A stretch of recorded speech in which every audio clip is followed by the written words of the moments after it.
This is the quick and easy pairing procedure for your LWL901 tow lights.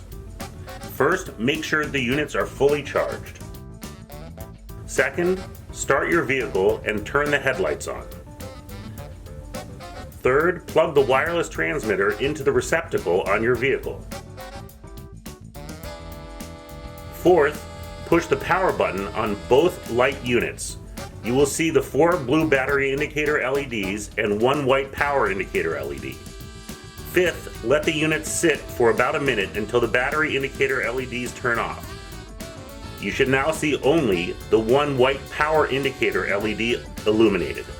6. Press and hold down the power button on both units until you see both units rapid flash and all the lights turn on. Your lights are now paired to your wireless transmitter. Last, test the units by turning the blinkers and turning on your running lights and full lights.